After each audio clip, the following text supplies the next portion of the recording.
Chers auditeurs de Radio Taïwan International, Jean-Yves Vertebise, maître de conférence à l'Université catholique Fulun à Taïwan, va vous présenter l'émission Géopolitique en Asie.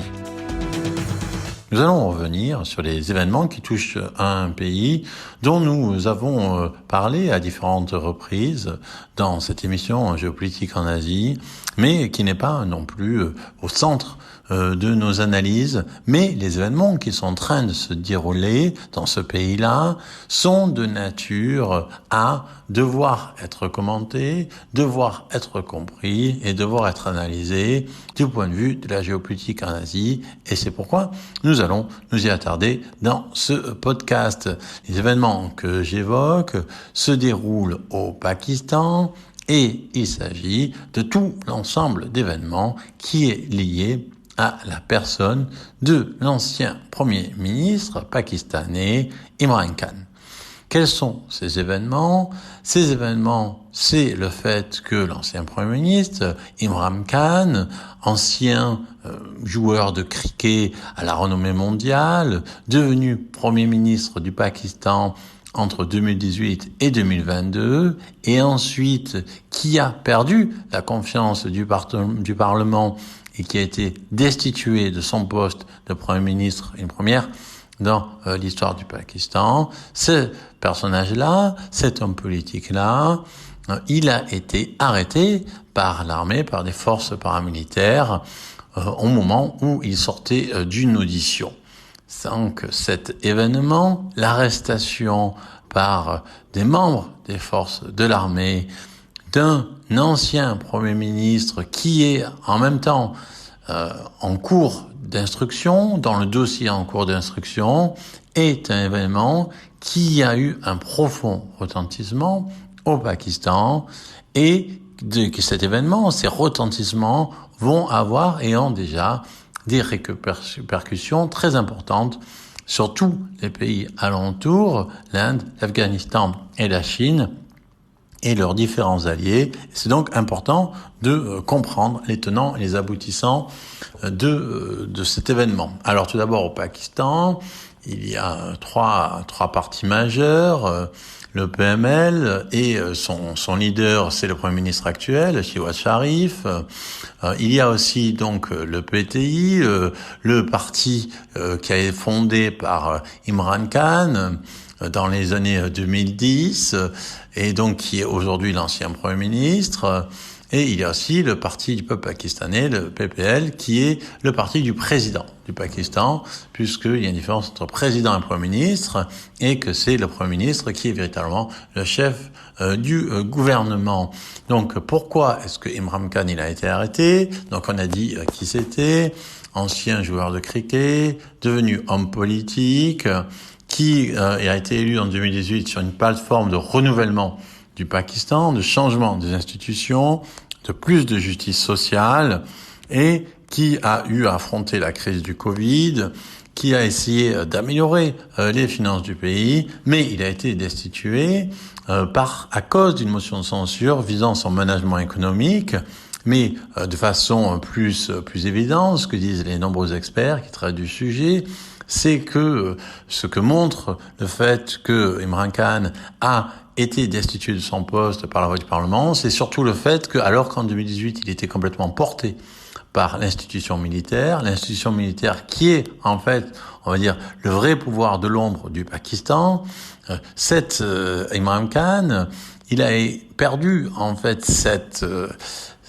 influence, ce soutien de l'armée, de cette institution politique qui est la force militaire au Pakistan, et donc il a été destitué. Or, depuis qu'il a été destitué, il n'est pas simplement sorti de la vie politique, il a voulu continuer le combat politique dans l'échéance des élections à venir. Et aussi, il a, depuis 2022, il a en fait enchaîné les critiques directes face au pouvoir de l'armée au sein du pays. Et ça, c'est quelque chose d'assez inédit. La critique de l'armée est condamnée. D'ailleurs, le Premier ministre actuel a renforcé, du point de vue légal, les dispositifs empêchant la critique de l'armée. il a légalisé, on va dire, la censure de ce point de vue-là. Or, Imran Khan, président qui a été élu, qui a un réseau extrêmement puissant, son parti le soutient, il a beaucoup de personnes qui sont ses sympathisants, au niveau personnel, au niveau politique, au niveau clanique. Et donc son arrestation, alors même qu'il se rendait dans une cour, alors même que son audience était en cours d'achèvement pour un procès qui est lié à un procès de corruption. Donc pourquoi est-ce que Imran Khan a été arrêté ?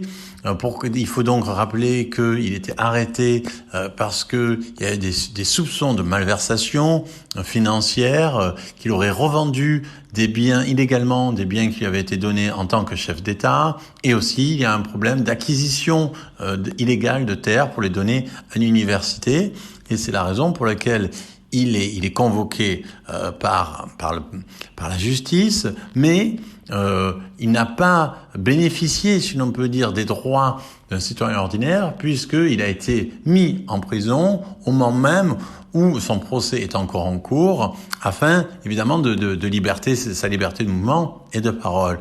Or, ça, c'est ce qui s'est passé il y a 3 jours. Or, ce matin, un nouveau changement, c'est que la Cour suprême du Pakistan a annulé la décision, l'acte des militaires de le mettre en prison le temps de son procès. Il est libre, mais il devra apparaître à la Cour.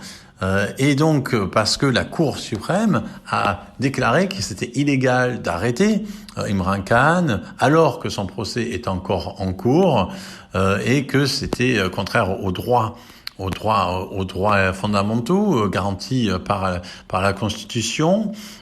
Et évidemment, cette annulation par la Cour suprême de l'arrestation un peu arbitraire d'Imran Khan par l'armée a fortement déplu au pouvoir en place, donc le régime du Premier ministre Nawaz Sharif et à son parti, le PLM. Et aussi, ce qui est intéressant, donc c'est l'aspect directement géopolitique, c'est que la Chine a en fait soutenu l'armée, a soutenu le régime en disant que la stabilité du pays est très importante. Donc c'est maintenant, on va dire, le moment pour évoquer cet aspect géopolitique, les conséquences géopolitiques de cette affaire. Donc Imran Khan, il a commencé à s'attirer les foudres de l'institution militaire par sa critique des institutions militaires, et particulièrement il a mis en cause l'institution militaire dans la tentative d'assassinat qui a eu lieu sur sa personne en fin d'année dernière. Et cette tentative d'assassinat, il a donc été tiré et donc sa jambe a été dessus, sa jambe a été touchée. Il dit que c'est l'armée qui est derrière ça, il a réitéré très récemment. Il a encore réitéré ses propos en faisant une critique nominative des certaines personnes au sein des services de sécurité et de défense de institutions militaires et de sécurité pakistanais, et c'est vraiment quelque chose qui n'a pas du tout plu et qui a conduit à sa condamnation, à son arrestation. Et maintenant, qu'est-ce qui se passe ? Le problème, c'est que cette arrestation, donc même si elle a été annulée par la Cour suprême, on peut espérer que ça va faire revenir le calme dans le pays, puisque immédiatement après son arrestation, il y a eu plusieurs émeutes. Il y a 10 personnes, au moins 10 personnes qui seraient mortes parce qu'ils auraient été tirés, ils auraient été attaqués, ils auraient été condamnés, ils auraient été attaqués par la police qui défendait les bâtiments. Les manifestants se sont pris à la demeure de l'actuel Premier ministre, et donc il y a un climat presque révolutionnaire, ou en tout cas révolte qui est au Pakistan. Alors, il faut se rappeler que le Pakistan, c'est un pays extrêmement instable. Il n'y a pas un seul Premier ministre du Pakistan depuis le début du Pakistan qui est allé au terme de son mandat. Évidemment, tout ça, ça inquiète beaucoup tous les pays alentours. Ça inquiète la Chine d'abord au premier chef, parce que le Pakistan, c'est le lieu central des routes de la soie. Si le Pakistan est instable, tout le corridor Chine-Pakistan pour les routes de la soie, on va dire, est en cause, et surtout la Chine demande au Pakistan de juguler un tout petit peu ce qui se passe avec les talibans en Afghanistan. Donc l'Afghanistan est aux mains de talibans, un régime extrémiste, le Pakistan lui-même est en proie au trouble, tout ça crée de grandes tensions dans la région. C'est pas quelque chose qui plaît à Pékin, ça plaît pas forcément non plus à l'Inde, même si l'Inde peut voir de bon œil, on peut dire, son ennemi affaibli, mais évidemment cette instabilité peut faire craindre à nouveau des troubles au niveau du Cachemire, au niveau de la ligne de démarcation entre les deux pays. Et évidemment, tout ça est extrêmement suivi, extrêmement important aussi pour les États-Unis, puisque les États-Unis sont là dans un rapport extrêmement, on va dire, complexe avec le Pakistan. Historiquement, les États-Unis ont aidé le Pakistan dans leur guerre contre l'Inde, mais aujourd'hui, le Pakistan est l'allié principal de la Chine. Donc, c'est une situation extrêmement complexe au niveau géopolitique, et on va suivre la suite d'événements pour vraiment comprendre quelles vont être les conséquences pour la région.